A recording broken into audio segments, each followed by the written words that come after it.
हमारे देश में हम लोगों को, यानी कि सभी लोगों को, चाहे वो हिंदू हो, मुस्लिम हो, क्रिश्चियन हो या फिर कोई और भी धर्म हो, जो धर्म ये क्लेम करते हैं कि उनके कोई भगवान हैं जो चमत्कारिक हैं, पावरफुल हैं और आज भी हैं, आज भी आपके जीवन में वो लोग इंपैक्ट डालते हैं।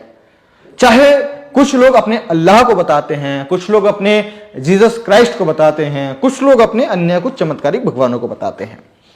तो इस देश में आज भी ऐसा कुछ बताया जाता है धार्मिक गुरुओं के द्वारा, है ना, स्पेशली कि भाई ऐसा ऐसा है, आप सबको पूजो इनको, तो ये आपके जीवन में ऐसा ऐसा करेंगे और इनसे ताकतवर कोई है ही नहीं, इनके आगे कोई टिक ही नहीं सकता। और अगर इस देश के लोगों पे, यानी कि आप पे अत्याचार होगा, अगर आप हिंदू हो तो आपके ऊपर अत्याचार भगवान रोकेंगे, अगर आप मुस्लिम हो तो आपके ऊपर होने वाला अत्याचार अल्लाह रोकेंगे, अगर आप क्रिश्चियन हो तो आपके ऊपर होने वाला अत्याचार जीसस रोकेंगे, है ना।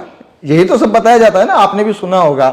अच्छा, हिंदू पे अत्याचार हो तो अल्लाह जी नहीं रोकेंगे, मुसलमान पे अत्याचार हो तो भगवान जी नहीं रोकेंगे तो ये चीज है। अच्छा, फिर मैंने एक चीज और सोचा, क्योंकि अभी आपको पता होगा कि देश में जो क्रांतिवीर हमारे लोग रहे हैं, चाहे वो भगत सिंह हो, चंद्रशेखर आजाद हो, डॉक्टर अंबेडकर हो, ज्योतिबा फूले हो और भी तमाम जो हमारे महापुरुष हैं, जब अब क्या है कि इनकी जो वैल्यू है वो ज्यादा बढ़ रही है, क्योंकि लोग अब प्रैक्टिकल हो रहे हैं ना, चीजों को समझ रहे हैं। जो वास्तविक क्रांतिकारी हैं, जो रियल लाइफ हीरोज हैं, उनके बारे में जानने का कोशिश कर रहे हैं। तो उन्हीं सब के बाद में मेरे दिमाग में एक विचार और आया कि इस देश में जब मुगल शासन चल रहा था तो उन लोगों ने इस देश के लोगों पर बहुत अत्याचार किया। इस देश के लोगों पर, हिंदुओं पर नहीं, ब्राह्मणों पर नहीं, दलितों पर नहीं, मुसलमानों पर नहीं, क्रिश्चियंस पर नहीं और भी जो अन्य धर्म है उन पर नहीं, इस देश के लोगों पे, यानी कि सभी पे। उसके बाद में ब्रिटिशर्स आए, अंग्रेज आए। अंग्रेजों ने मुगल जो शासक थे उन लोगों को धीरे धीरे ध्वस्त किया, उन्हें भगा दिया।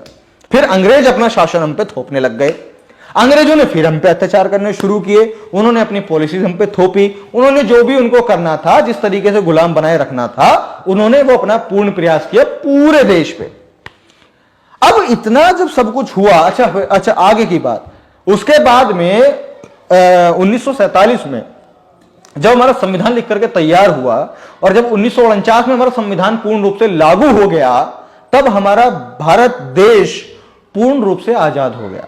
जितने भी तमाम विदेशी आक्रांता थे जो हमारे देश पर शासन कर रहे थे, वो सब भगा दिए गए। अब कौन थे? अब हमारे ही देश के लोग थे। हालांकि अभी भी कुछ हैं विदेशी, लेकिन ठीक है, तो हमारे सब देश के लोग थे।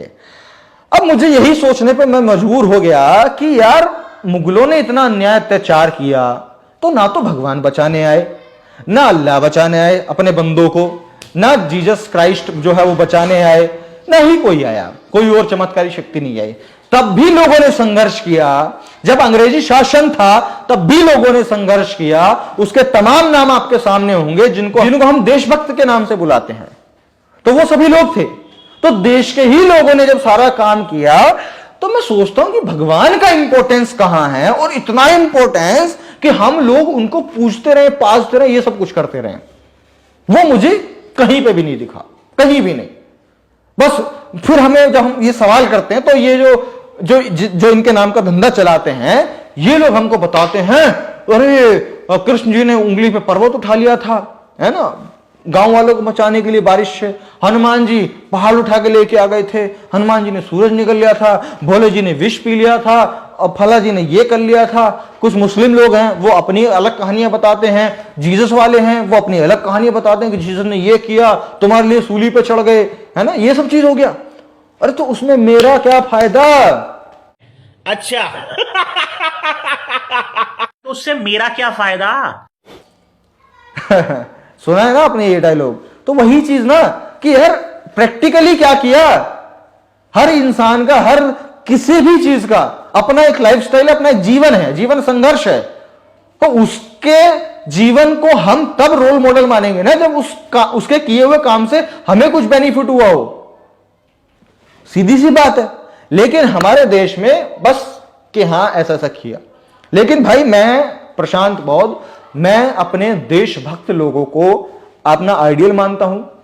उनकी बायोग्राफीज पढ़ के उनसे इंस्पिरेशन लेता हूं। अपने थॉट्स को डेवलप करता हूं और अपनी जो आगे की मेरी लाइफ स्टाइल है उसको बनाने के लिए प्रिपरेशन करता हूं। मैं किसी भी काल्पनिक कहानी पर विश्वास नहीं करता, मैं किसी भी काल्पनिक चमत्कार पर विश्वास नहीं करता, मैं किसी भी काल्पनिक गढ़ी हुई कहानी पर कि उसने ये किया वो किया ये किया, तुम्हारे लिए मर गया, तुम्हारे लिए ये हो गया, तुम्हारे लिए वो हो गया, मैं उस चीज पर विश्वास नहीं करता। हम वो विश्वास करते हैं जिस चीज का इंपैक्ट आज तक भी हमारे देश में है।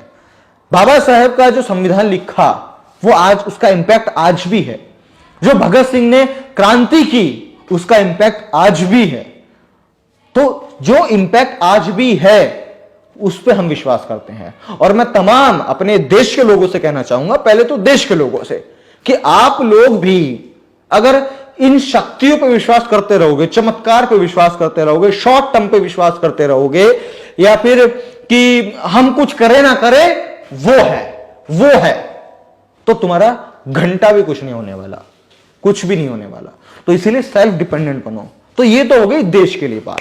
उसके बाद में मैं अपने बात करना चाहूंगा अपने SC, ST, OBC, माइनॉरिटी और आदिवासी समाज के लोगों से कि आप लोग तो बिल्कुल भी इन चीजों पर विश्वास मत करो, क्योंकि मुगल के बाद अंग्रेज के बाद एक और हैं जो आप पे आज भी अपना शासन थोप रहे हैं, जो आप आज भी आपके मानव अधिकारों को छीनने में लगे हुए हैं, जो आज भी आपके ऊपर अन्याय अत्याचार करने में लगे हुए हैं, जो आज भी आपको गुलाम बनाए रखने की तैयारी करने में लगे हुए हैं।